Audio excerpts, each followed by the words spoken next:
Everyone, welcome to eLearnChat, where talk, it's knowledge, and we always talk.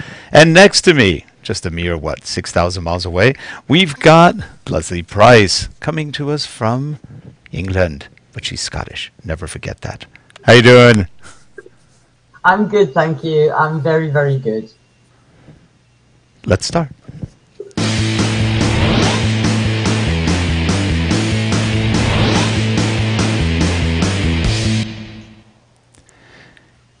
And we are back, and joining us in that middle position of power, it's Ajay Pangarkar coming to us from Canada. And how are you, Ajay? I'm very well, Rick, and it's great to see you. It's great to see Lesley. Always happy to be sandwiched between two great people that I greatly admire and respect. So I think this is going to be a very lively discussion because the last time we met, Lesley wasn't with us. So No. there was a bit of a power balance that was a little skewed, and I think we have it back in balance today. So I'm hoping to have a really heated discussion with Lesley today as well. That sounds good. Well, the last time I met Ajay, he was in the middle between me and his wife. Oh, So, he didn't stand a chance. that could be a very nice but scary place to be. Yeah. Yeah, well, let's leave that to the imagination of the viewers. Is that? Well, we were talking pre-show, and this is the coincidence of the world, that Lesley and Terry, who's Ajay's wife, may actually have some distant relationship from way back when they were, shield maidens in some distant, far-off spirit. But you never know. It's a very small universe, and you guys may be related. It's interesting. Well, yeah, I mean, you never know, right? I mean, it's a small world, so it could happen. Through Scottish family, because Terry's family is originally from Scotland, and when you look back, her family name is is exactly the same as one of my family names. The question is, who has the sword? I'm fascinated with Scotland, so I'm fascinated with Scotland, so anytime I can get a chance to go there or marry one, I'm good. Yep. But yours is half Italian, though, right? Who, mine? Yeah. No, I'm not. No, I'm so far from Italian. It's not funny. No. My But father's. Terry is, right? Yes, her paternalistic grandmother is Italian. Yes. Interesting. So Scottish and Italian. That's an interesting combination. No, They actually, want to feed you no matter how full you are, and then they kill you. No. It's It was the perfect marriage. She made the alcohol. He drank it. It was just perfect. Oh, how funny. Love it.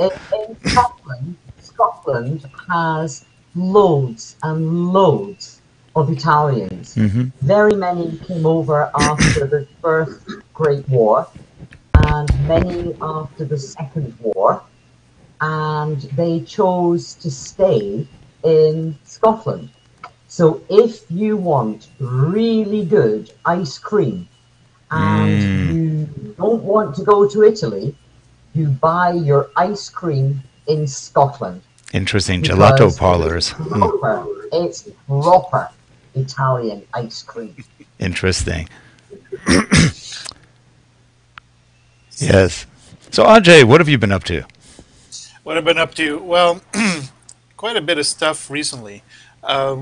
What we've been doing in the last little while is actually putting together a lot of business-driven, business-focused e-learning courses, specifically for nonprofit groups here in Canada, as well as we've been doing a lot of courses for LinkedIn Learning. So if anybody, here's a self-plug, I hope you don't mind, Rick. No. We've done a lot of courses for LinkedIn Learning, and I think a lot of learning professionals, learning practitioners would benefit greatly, not just by the courses that we offer, but what LinkedIn Learning offers. And people who don't recognize LinkedIn Learning, it is the old lynda.com.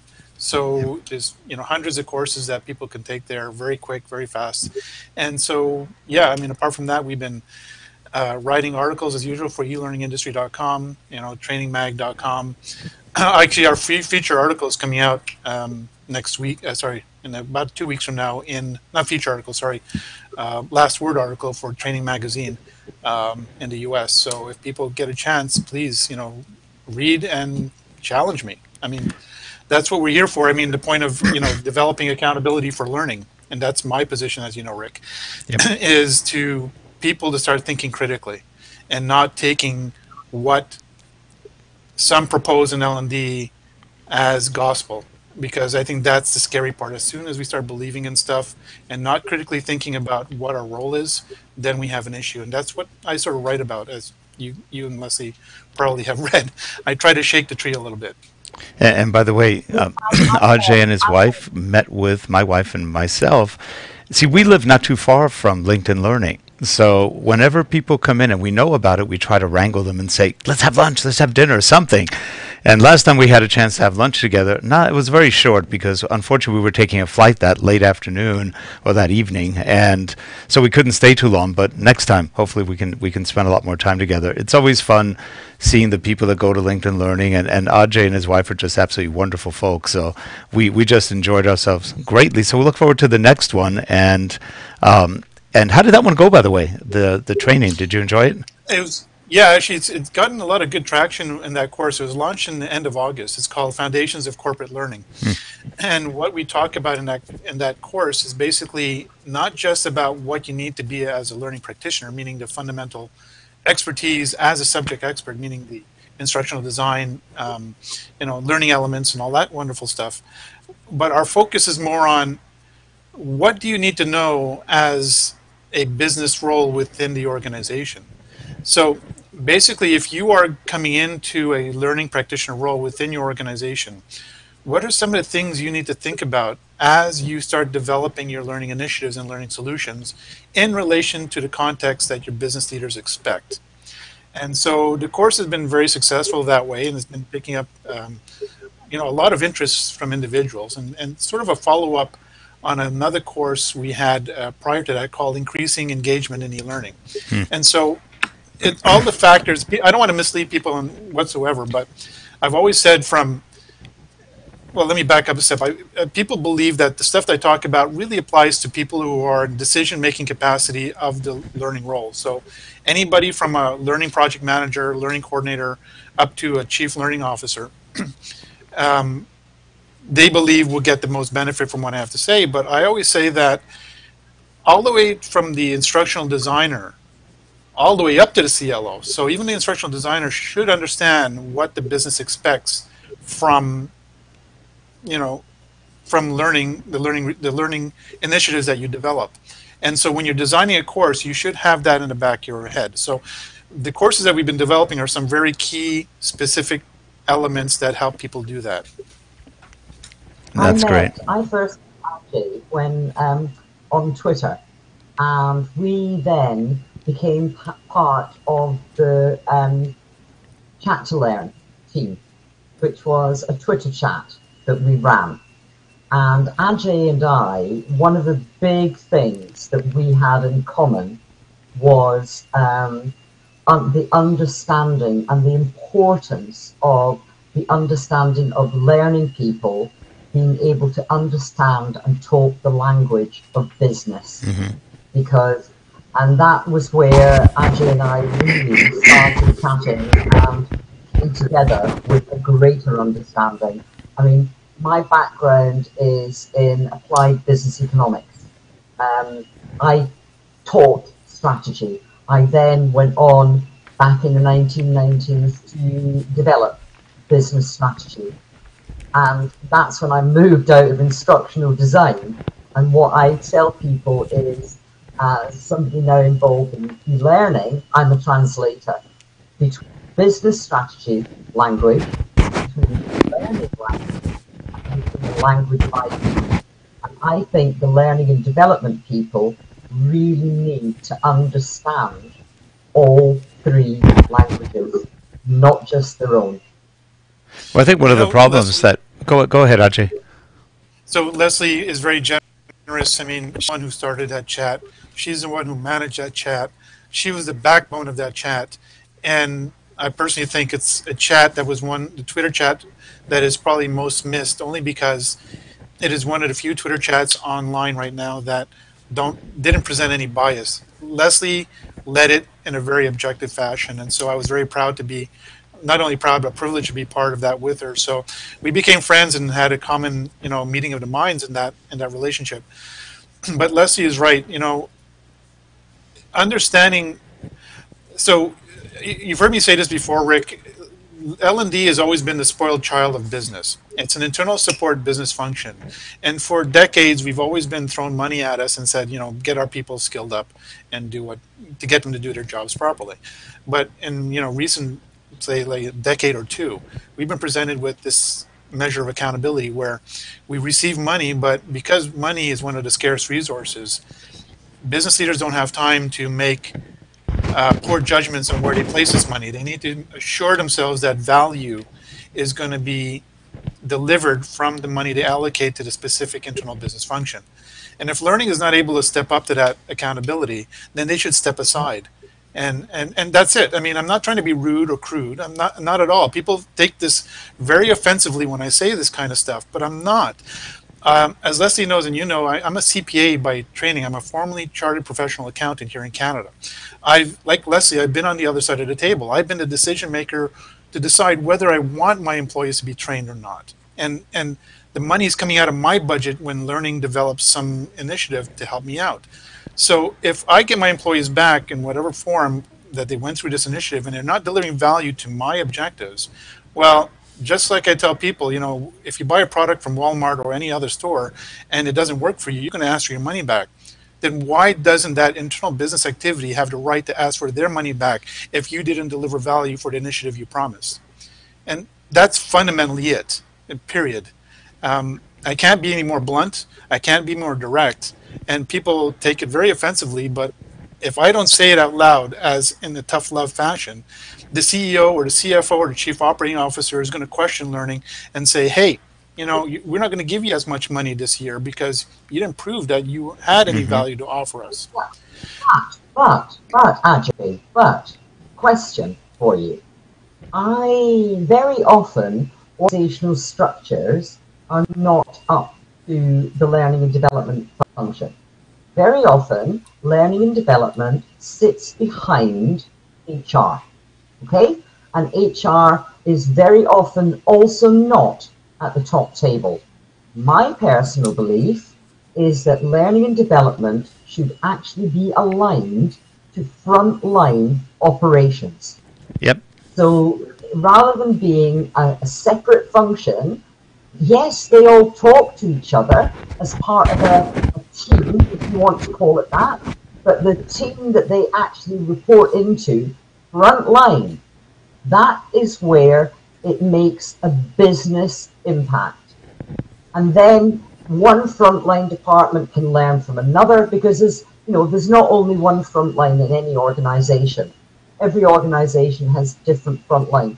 But L&D, to me, should be aligned with frontline, not a separate department, and certainly not a department which sits behind HR back office. Yeah, I actually totally agree with. Yeah, I totally agree with you on that, Lesley. Having been in many companies, if it's under HR, it's the worst place to put them. If they're alone, then you create possibly a department that doesn't realize it's a service department, because a lot of times they're not. There's some issue with academics not thinking that service is part of what they do. And if you're not really reporting to ops, then you really don't have any purpose of proving that you've done anything. And so I totally agree with you. Ops is where it belongs, because that's where they get the most benefit out of. Of course, they can also report to regulatory and compliance and everything else, but that's usually also a function of ops many times, or at least at one level, not enterprise ops. But go ahead, Ajay. So I may be spoiled in this regard. A lot of the companies that request my services are the ones I always say that don't really need me, because they're doing exactly what both of you are saying. They don't hide L&D under the HR function. No. In these organizations, they are separate functions. Learning for them is actually a primary enabler within the support function of the operations. And they don't see L&D, they see L&D as a strategic concept, but they see it more as an operational alignment tool. And so whenever I walk in, and let me share you an example. Not too long ago, just about a couple of months ago, a client called me up and said, our learning team is not doing what they need to do for us. can you go come and talk to them? And that's usually where the calls come from. I usually get the calls from the operations side.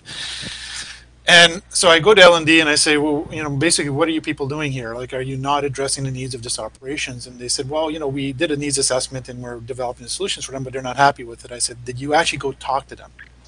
And so what I did, my next step was exactly what you said, Lesley, is I basically almost back like when we were in grade school. I took them almost by the hand with a rope. I'm exaggerating here, but just picture this for a second. And I said, hold on to the rope. We're taking a field trip to the operations department. I booked an appointment with the department you're dealing with, and we're going to sit there and let them talk to us and allow us to learn about their business and their pain points and their performance expectations and what they need to meet within the short term, medium term, long term. And I said, once you understand that business, then you'll be equipped to go back and develop an initiative that works. So this is just about a couple of weeks ago. One of the chief operating officers called me up and says, I don't know what you told them, but he goes, we're getting a little more value out of from after your talk or that meeting. And I said, I'm not taking any credit. All they needed was to leave their cubicle and actually go meet with the operations. I said, there's no rocket science here. So to your point, I mean, let me just share this with you. I think it's a bit of a self-fulfilling prophecy. What happens is this. L&D doesn't deliver value. So the operations side or the leadership, the business leadership side says, okay, well, L&D doesn't offer value. So we don't look at them as a value-driven department. And so then they don't see us as an L&D-driven department, and they continue with this self-fulfilling prophecy over and over again. Where the organizations I work with actually shift their culture significantly to make sure learning is an intrinsic, integrated component to the culture of the organization. So, and I've said this before, I've written about this and I just want to share about an article I'm writing for the CPA Canada right now. Companies that think about the Amazons, the Apples, the Starbucks, these companies never read out and say they're learning organizations, but think about it for a second. When you go order your Starbucks coffee and that barista delivers within 2-3 minutes that specialty coffee that you've customized at the cash and paid an exorbitant amount for, gives it to you 3 minutes later, do you not think that learning had any role in this? Their culture is very vested in making sure that employees know what they're doing to deliver business impact. When you get that coffee, you're happy that you will come back and order another one in a few hours or a couple of days. That's the relationship between learning and business results. Starbucks shows it, McDonald's shows it, Google shows it. It's just these companies have shifted their culture to become, to what you and Lesley just said, to embed learning within the operations as a cultural aspect. And this is not by accident. This is actually on purpose. That brings up another point, that a lot of times learning departments, in many cases, we've seen this many times, they're reactive, but they're not proactive. Yeah. They don't look to help their clients, and more often than not, they don't realize they have clients. So, this is something that the IT world had to struggle with for many years. They were not service-oriented. So when you have a department that's not service-oriented, now you have an adversarial relationship which doesn't support operations at all. And so, that's one thing you have to break right up front. When I was in IT, I remember walking into one shop. I got hired as VP of IT there, and I got the whole department together, and I told them what we were going to do, and they're like, "Oh my God, he's like evil," because I said service is your first job, no other job, service, and from service comes Rick, performance. Rick, your point is exceptionally valid. At the end of the day, I have to remind L&D people and organizations that you are an internal consultant. Mm-hmm.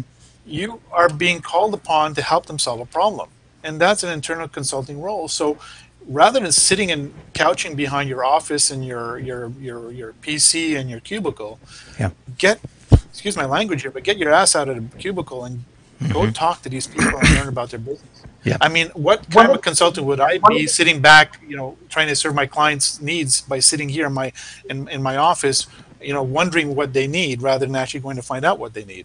Mm-hmm. One of the things that always makes me laugh when I talk, unfortunately it's happening less and less, but it still does make me laugh, is that when you talk to L&D people, they don't talk about staff, they don't talk about employees, they don't talk about co-workers, They talk about learners. Mm-hmm. And Yeah. I think use of language within an organization is incredibly important. Yeah. Because it's through, if you don't share the same language, it's a bit like speaking, you speaking French, German, or Italian, and I'm sitting here speaking English. Do I understand what you're saying? Do we? And I think, yes, I think business people have an obligation to learn the way that learning people speak, but actually learning people speak their own kind of language, a bit like IT. Yeah. But see, Well- but you make a good point there, but it's the job of the IT professional and the learning professional to speak the correct language of business. Not us to speak Absolutely. those languages, but for them to get with the real world. And until they do that, then we're just talking gibberish between each other and nobody gets what anybody wants. We're about to do a new podcast. Well, it's actually not a new podcast, and you're both here, so I might as well ask you both while you're here. You want to go to 3-Shot? And that is, we're going to come out with eLearnChat management consulting tips. And so we've got a whole mess of ideas on tips to give people. It's pretty much what we're talking about today. Tips of how you do. One of the first podcasts we're doing, which will probably either be today or tomorrow, is going to be, are you a teacher? And if you say yes, boy, are you wrong. Because in a company, you're not a teacher. You're a trainer, you're a coach, or you're a mentor.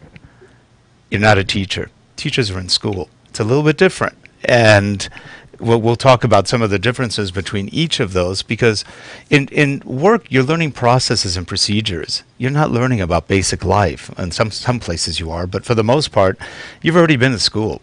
Now you've got to get a good trainer. You need a mentor who can teach you about the company, the ways of the company, the culture, blah, blah, blah.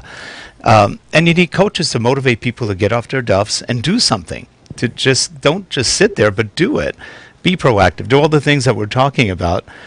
And that's something that, will probably irritate half the people in L&D, but that's okay. They need to hear it. Because again, what happens? Who's laid off first? One of two people. L&D or marketing. The two that always get it. That's the first. And then sales finally, but they're usually the last to go. My degree is in marketing. Yeah. So I actually started my career in marketing. I ended up in L&D and eLearning by total accident. Yeah. But I had a very, very good teacher. I had two very good teachers, my parents, who taught me the importance of learning business language. And both of them were very involved. My father was quite senior, and my father said my mother was his very best number 2. Because she was able to connect him with people that he couldn't talk their language. He could only talk his language. Whereas my mother had also started out in insurance, and she could talk various languages in terms of business. And she taught me. That's good. Well, one of the things I was going to do is, and I'll invite you publicly, you can tell me privately, but if you want to donate sometime to these management consulting tips, 2 to 5 minute tips, feel free, and we'll put them up under the eLearnChat thing and just get you guys out there. It'll be fun. It would be fun. Thank you, Rick. I would love to. So going back to the language issue, and that's key. He might help too. Oh no, we definitely want you too.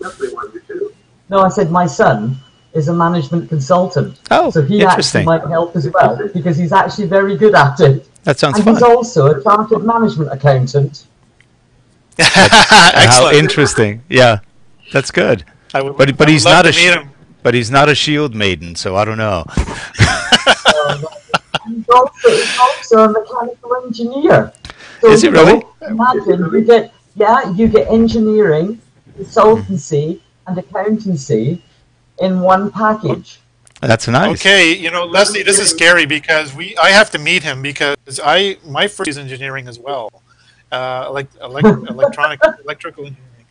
I hated it to immensely, and I went into accounting, and then I went into finance. Actually, vice versa. I went into finance and accounting, and first a management consultant first, then got into L&D. And still, I would pride myself that I'm not in L&D. Actually, the operations calls me to speak to L&D, and the other way around. Well, Ajay, but so I would love to meet him. And Ajay, again, I was chemical engineering major, wound up in business administration and venturing computers. There and then you go. After that, L&D. So it's sort of interesting. We've all got similar backgrounds where we started. There was definitely a technical and business end to it all. And I think that's the key. And there's also one other thing. I think we all have the ability to communicate, and that's real important. I remember my first job in IT, the guy said, "I like your smile, and you can talk English. You're in." I was like,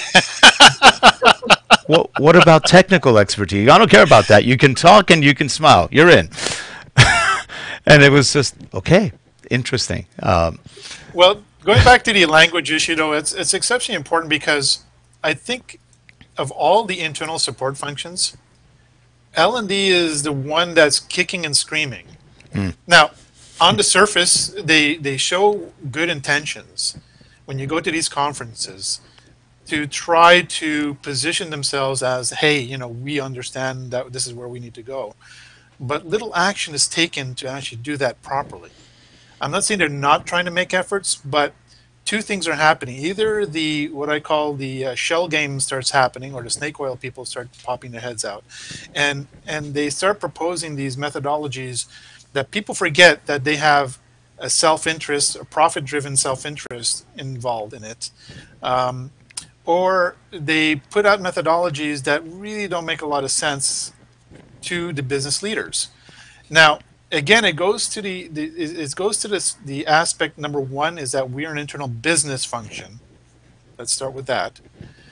Number two, we need to your point, Rick, we need to speak the language that they're speaking, not the other way around. And again, I get accused that, well, you want to make us business experts or financial experts. Never. You were hired for your learning expertise, period. That's not in question. What's in question is that when you go communicate to an operational leader, forget about the senior leaders of the organization, but to the operational leader, you need to speak to them in terms that they understand and can relate to within their business. So I use this analogy. I tell people, just remind people that I am a CPA, that an accounting function in an organization, they don't go around running to their leaders telling them, hey, here's how I constructed a financial statement. And here's what, the elements I put into the financial statement. They don't do that. They actually just go and say, here's the results, here's the interpretation.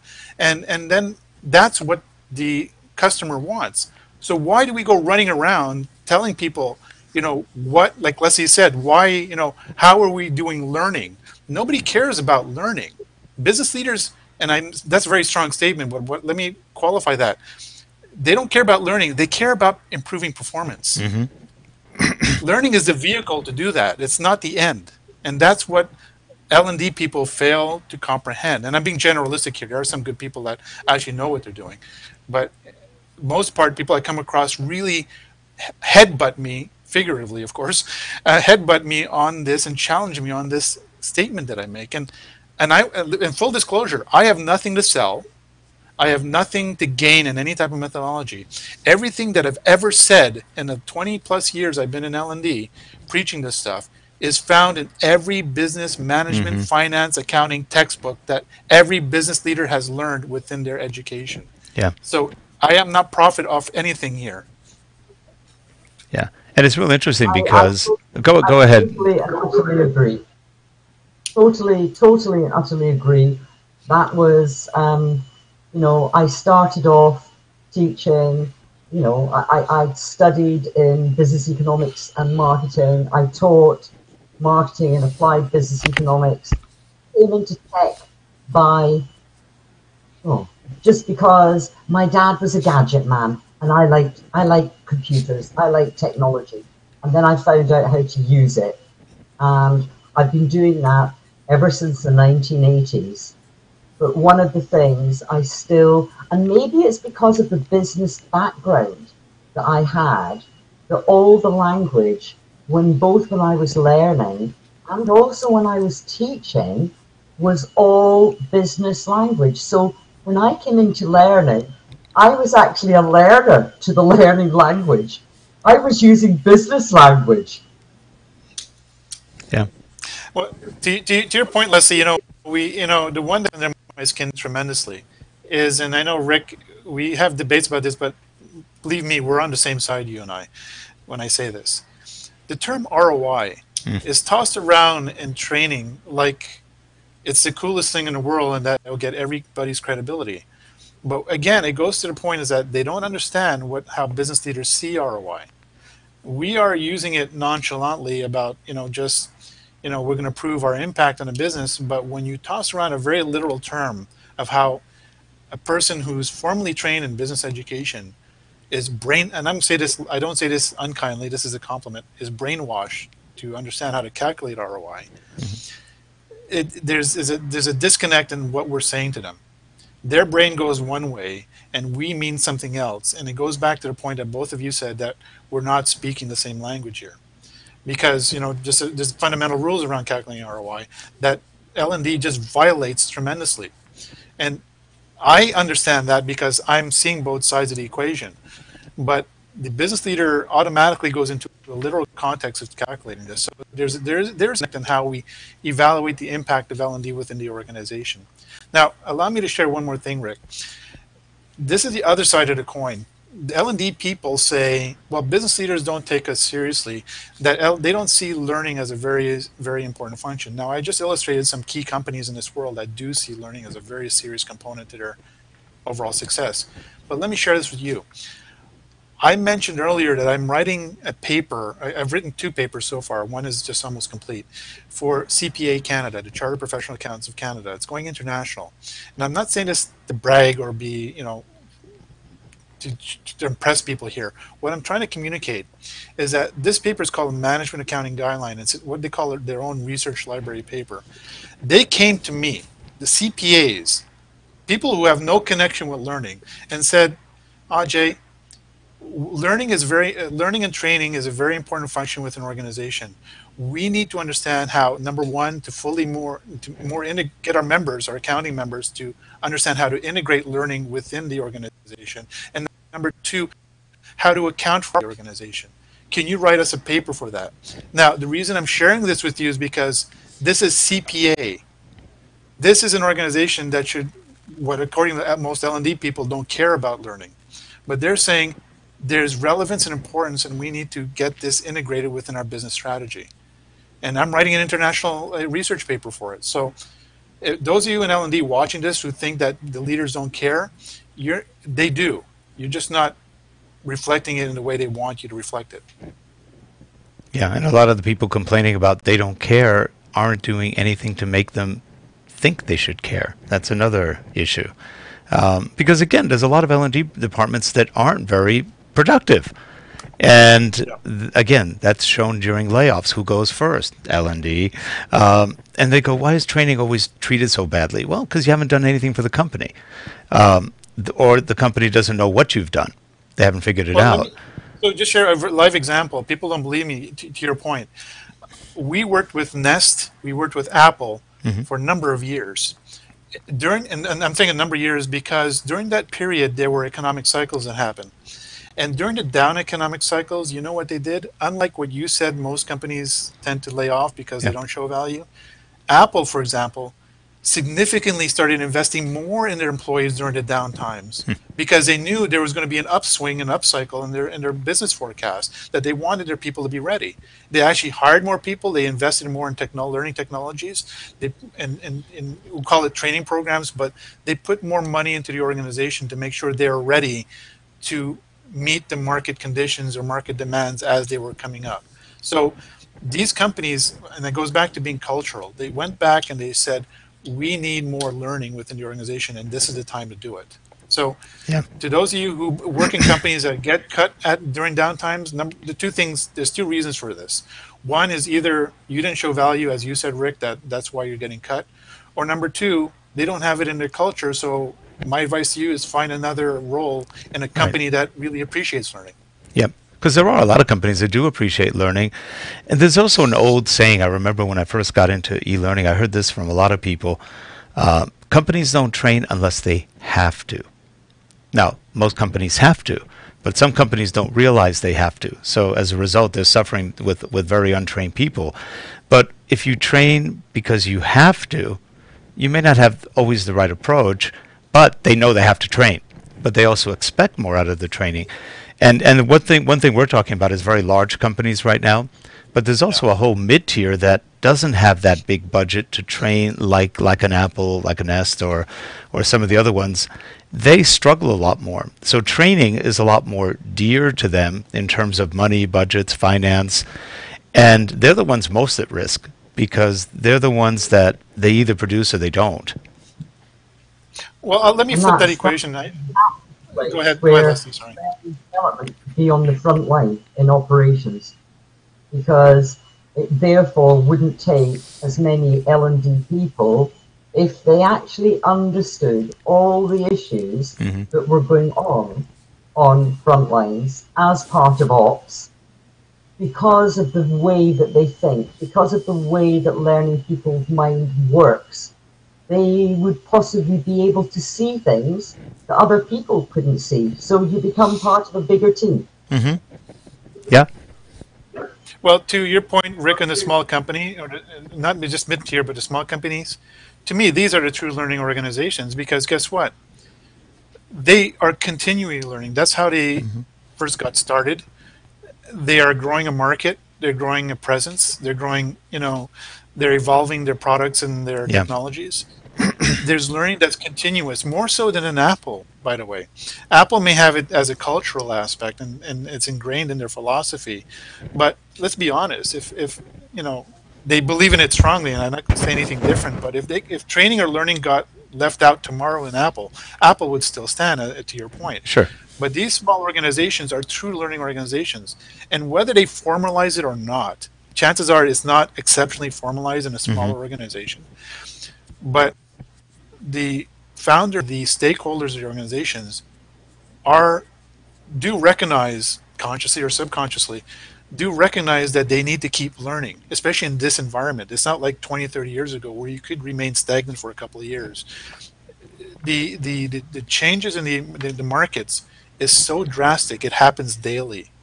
We talk about this when I teach my new accounting students at university. I said, your generation understands that changes happen in an instant. I just read an article recently, and Sears went bankrupt in Canada, last year. Sears is going bankrupt in the U.S. this year, and the article said, if it can happen to Sears going bankrupt, it can happen to any Walmart or Amazon. And I've been preaching that for years. These companies are not static. If they don't, Walmart, for example, 10 years ago, Walmart was seen as the king of retail. 10 years later, Amazon is threatening their livelihood. Yeah. And Walmart doesn't know what to do. So if Walmart doesn't make changes in the next 10 years, Walmart could be the next Sears. Yeah. And they're challenged on that. So because Amazon has changed the retail space dramatically. Yeah. And it can the next upstart will come in and change how Amazon does it. Yeah. The point being is that learning is not an option. Learning happens. And whether it's formalized or not, most of us people watching are formal learning practitioners. But whether it's formalized or not, in small organization, it isn't. It just happens. They have to learn. And so you have an opportunity to build that culture within the organization to make it a true learning organization. That's true. And you know what? That's a good point to end. We're pretty much at the end of our time. Some food for thought. Some food for you to digest and do something with. Because it makes a difference. It makes a difference to everyone. Ajay, it's always a pleasure to have you on. It's always fun. And Lesley, you too. You're awesome. For all you people watching. You never mentioned Learn Appeal this week, Rick. No, you're right. You're right. I didn't. But you know what? Go visit www.learnappeal.com. You're right, but we'll put it in the show notes. I don't know how I forgot that. Not good enough. Must be the 10 o'clock in the morning thing. I don't know. But anyway, I'm sorry. Learn Appeal. Leslie's organization. It's a great thing. They really do good stuff. And Ajay, we've got your website and everything ready to go. Yep. So we'll have all that in the show notes. Please visit their sites. There's some really good stuff on both of their sites. And may I ask Rick, join me on Twitter for a lively discussion. I'd love to have these conversations, and find me on Twitter at BizLearningDude, and I'll be happy to have that conversation with you. And challenge me. Challenge me. Come on, put up a fight. Tell me I'm wrong. Bring your Prove to me I'm wrong. bring your Scottish sword. Anyway, everyone, well, have a good one, everyone. We will get back to you. If you have any questions, we will have their contact information in the show notes, so you can get a hold of either Lesley or Ajay. We'll see you next week on eLearnChat. Have a good one, everyone. Bye-bye. Thanks. Bye. Bye.